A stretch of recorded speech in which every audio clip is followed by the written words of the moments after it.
Just got back from London, England, where we saw Kentucky defeat Michigan 73-69 in the O2 Arena. It's a venue that John Calipari and many others have said is the greatest venue in the world. And while I haven't been to every venue in the world, I've been to a lot of them. And out of the ones I have been to, this might be number one. Underneath the dome is basically like a huge city full of entertainment, places to eat, and also an arena for hosting concerts, and in this case, for the very first time, college basketball. So I'm gonna give you guys a brief semi-guided tour of the greatest venue in the world. To get there, you'll take the Jubilee line to North Greenwich. You'll get off and you're basically there. It'll put you out right in front of the building. Learn the tube system just as I was leaving.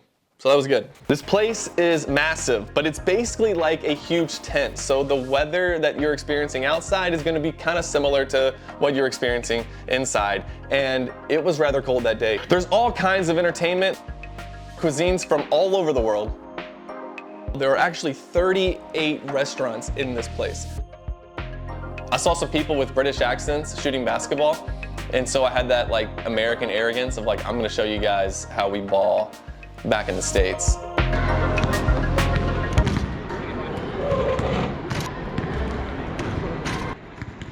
But always leave on a make, little string music from Lexington, KY.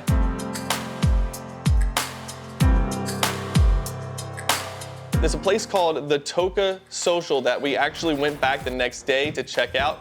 And it's like this soccer game where you kick at the screen and I don't know, it's very complicated. We didn't really care about the score, but it was a lot of fun. Really looking forward to them opening one here in the United States. Those were all real. You could literally like pull those out. There was like cassette tapes and CDs.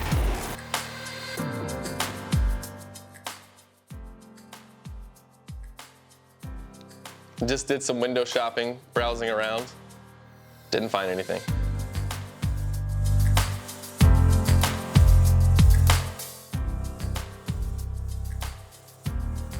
There are 38 restaurants inside of the O2, so when it was time to eat, we ate at an Indian food truck and got some butter chicken curry. Go Cats!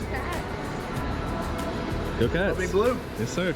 Chicken curry was so good that when we went back the next day with 37 other restaurants to choose from, we got that again. It shows how good it is and how unwilling I am to try new things. Then we went in, did some interviews in the observatory where Tyler Thompson told people to meet up, and did they ever. Place was packed full of Kentucky fans. The owner was even like, what is happening to my establishment right now? But just the whole place turned blue. Tyler called it London KS Bar. Met some people from Derby in England who are big Kentucky fans, talked with them, and then met some people from Madrid, Spain who are big Kentucky fans. By then it was time to go into the O2 Arena, set up for college basketball for the very first time. And it kind of showed a little bit. There's Jay Billis announcing the game from basically just a table and chairs. But you know, what else do you need to announce a game from?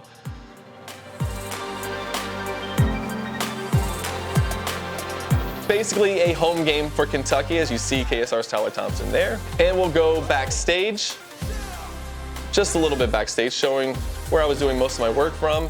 Got this crunchy bar. I probably won't eat another one of those ever again.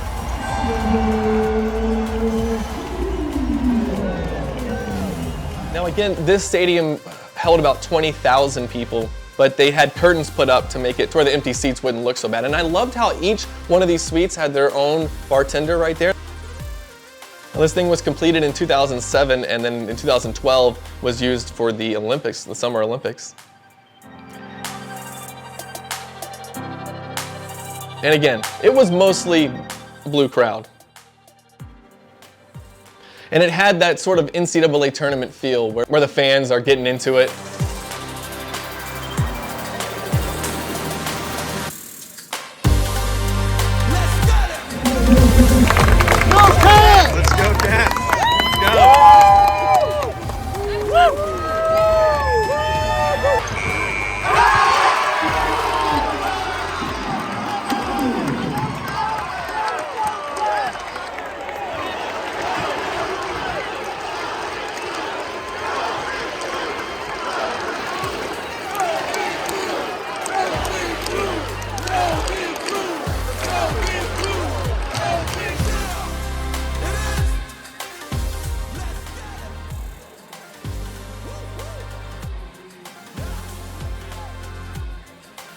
Kentucky got their first big win, 73-69.